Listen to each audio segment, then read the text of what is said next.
Hi, everybody. Welcome to another Chats with Chaudhry. I hope you're safe and well. Today's Chats with Chaudhry is all about manufacturing capacity and supply chain resilience. And I'm going to be talking about that with Arinze Ojinaka, who is the production manager at Astrea Bioseparations, but I'm going to call him Ari for short because his mother calls him that, so I feel safe calling him that as well. So, Ari, first of all, it's lovely to see you. How are you? Yeah, I'm doing okay, thank you. And then yourself, how are you doing? I'm very, very good, actually. So, where are you calling in from today? I'm calling from the Isle of Man. Our manufacturing site situated in the Isle of Man.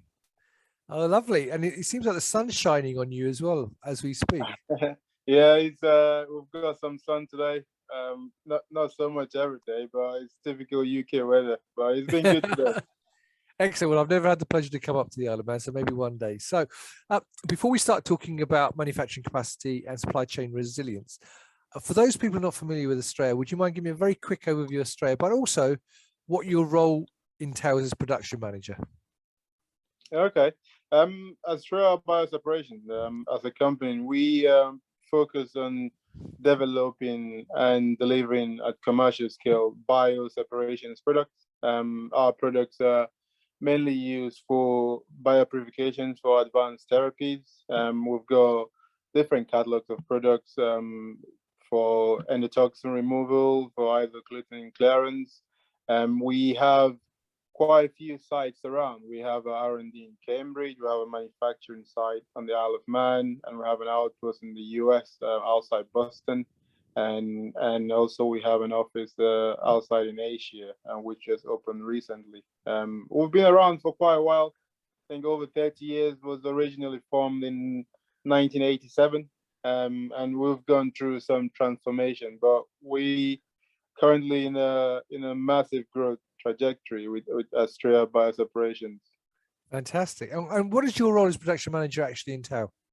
Currently, my role involves leading the production and logistics team. So I've got my main team based on the Isle of Man, which oversees the manufacturing and logistics around our commercial product, and also I've got a team in the US who predominantly at the moment in the US we deal with Snap column product range. And we're just about to establish that US site as a distribution center for our products into the US market. Fantastic. So you are just the right person talking about the impact on the supply chain and logistics and so on. So let's talk about that. So for those people who are not aware, how has the supply chain been impacted over the past few years and why? Okay, that's interesting. I'll say last 2 years, obviously, the world is going a bit different with the pandemic. I think everyone has been impacted, and in terms of supply chain, there has been a huge impact. Obviously, you're looking at different regions and countries going into lockdowns and restrictions.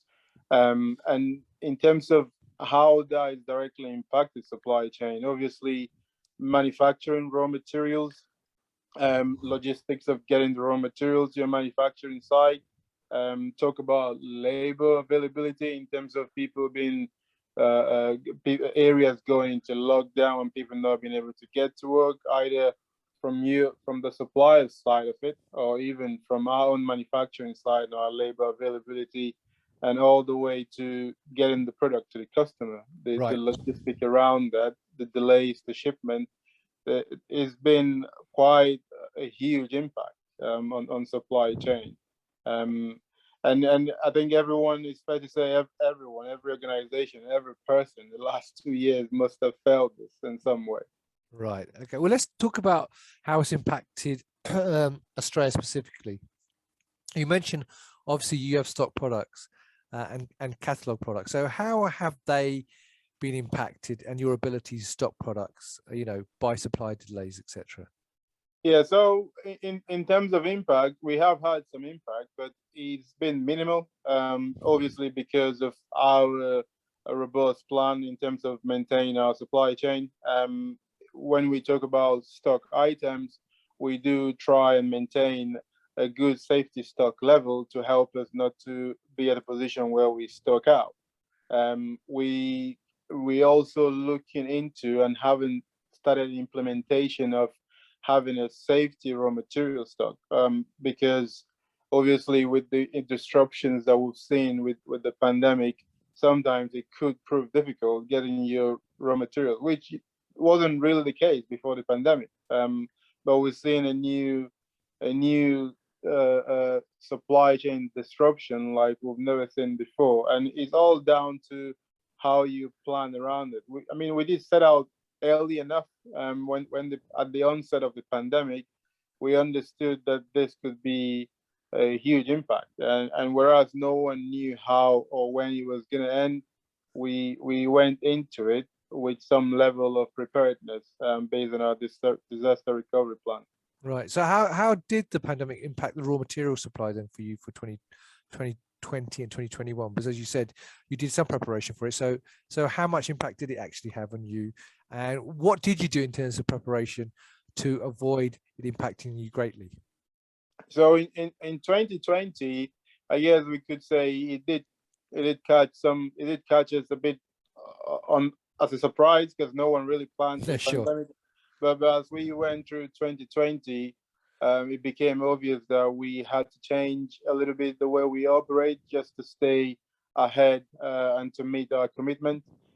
Predominantly in 2021, we planned ahead and we kept the communication channels open. When I talk about communication channels, I talk about communication channels with our suppliers and with our customers, because it's important to keep that channel open to keep your demand sensing as accurate as you can, and that feeds back to your raw material suppliers and making sure that you have everything lined up to be able to meet your commitment. And one thing we did well in 2021 was to stay ahead of our raw material requirement and try to plan ahead, put things in place, have some safety stock, have some materials even on consignment stock, just to be able to call in when we need it, in such a way that even when most organizations are having huge disruptions due to raw material shortage, ours was minimized because of this plans that we put in place. Right. And how do you project for this year then in terms of how the supply chain is likely to impact you, and what your preparations are for 2022? So we have come into this 2022 obviously with the lessons from the last 2 years. We've come in way more prepared. That we know that we're in a very good position as regards maintain our supply chain. Our multi-level strategy of having buffer stock for finished products, having buffer stock for raw materials, and it's all strategic, and it's all about control. I know it might sound like it's a lot more in terms of keeping inventory, because the more raw material you have, the more inventory, higher. Well, I was inventory thinking value. that actually that you've got Yeah. stuff sitting So around doing nothing for a while.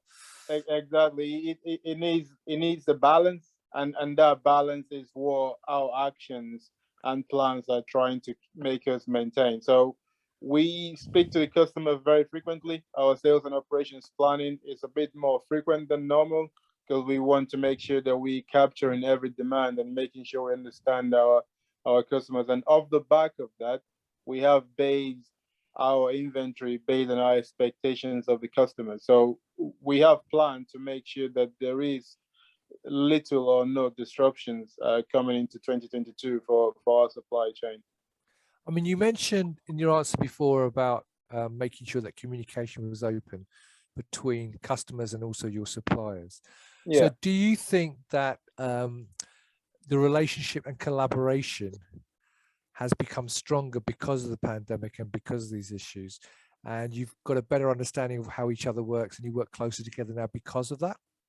No, absolutely. If there is one, if I'm going to pick one main factor that has helped us stay ahead of our commitment and deliver to our customers, it's mainly around communication and openness, between the supply chain team, the manufacturing team, our sales team, and the customer. Because that is how you get information upfront, and you can plan better when you know what the demands are.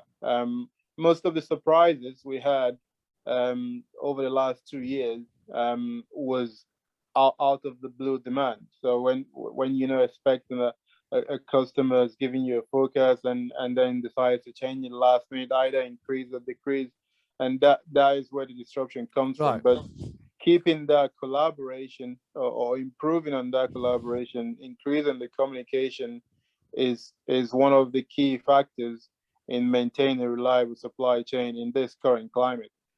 And the interesting thing, or the ironic thing, is that obviously during that period, face-to-face contact has been minimal.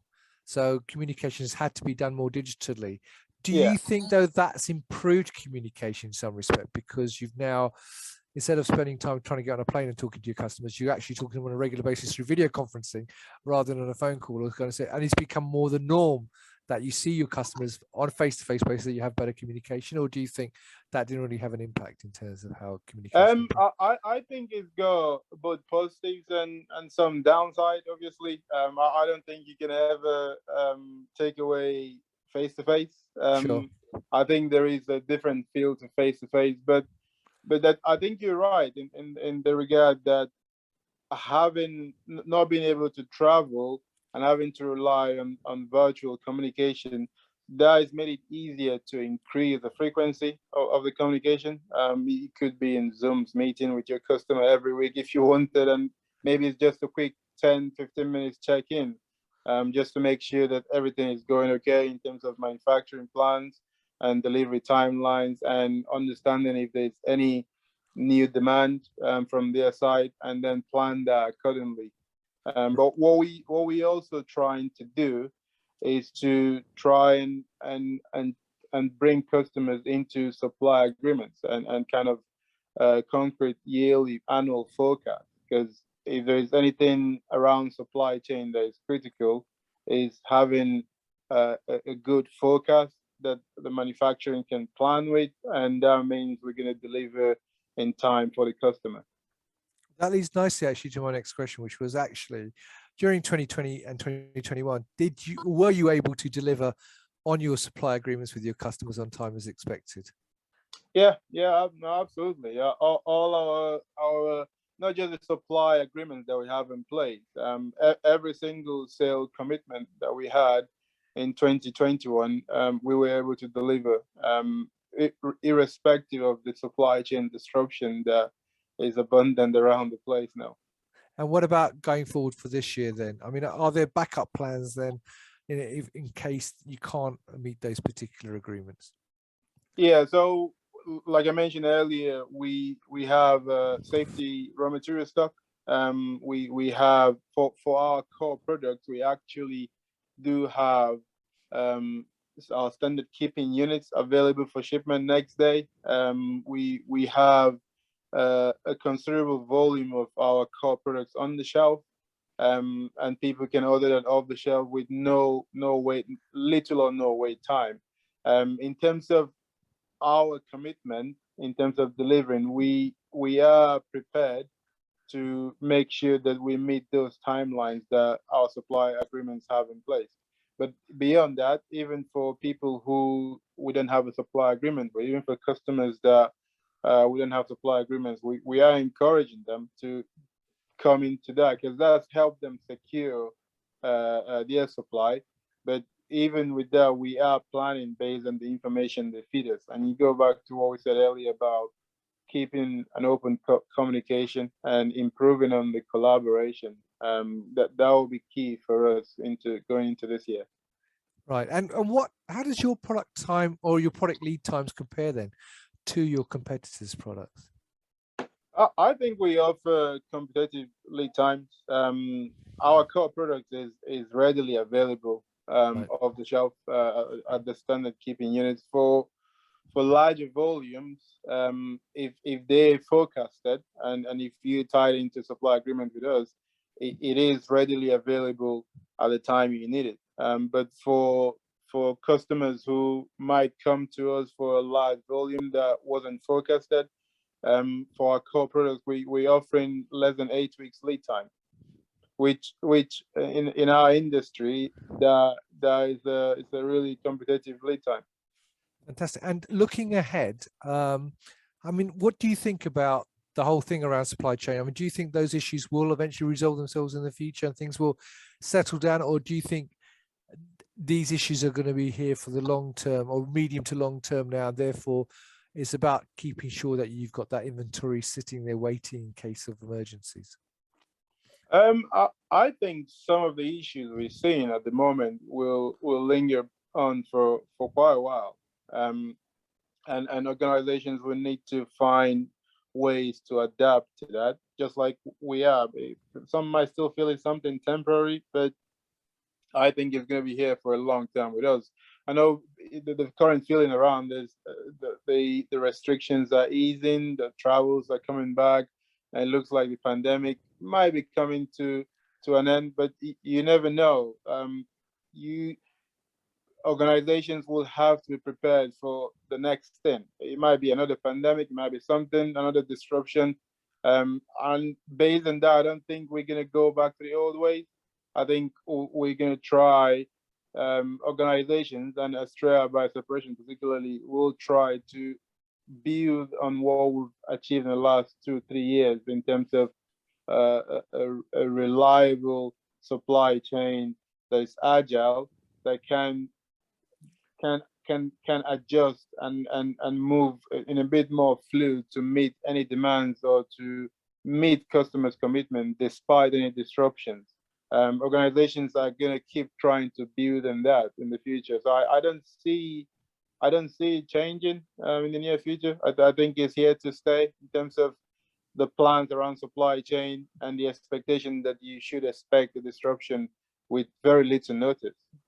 Right. Okay. So finally, I mean, thank you for that. But thanks for your insights. That's really interesting. And where can people get more information about Astrea then, if you'd like to know more about what you do? Every product, every information on our products and the services we deliver, you can find on our website. Brilliant. Well, Ari, thank you very much for sharing with me your knowledge and your experience of what's happened over the last couple of years in terms of supply chain. It's been really interesting. So there you go, viewers. I hope you found that interesting and useful. If you've got any comments for Ari, if you agree with what he said, if you've got your own ideas about how you could be managing the challenges around supply chain, then please put them in the comments below. If you'd like to know more about Astrea themselves and what they do, you can go to the link which is above the video and click on that and find out more about that. So Ari, all that's left to say is thank you very much, my friend. I hope you have a fantastic 2022. It's lovely to see you. Thank you. Well, lovely to see you too. Lovely to see you. And thank you, viewers, for watching. I hope you found that interesting. Until next time, as always, stay well and stay safe. Bye-bye.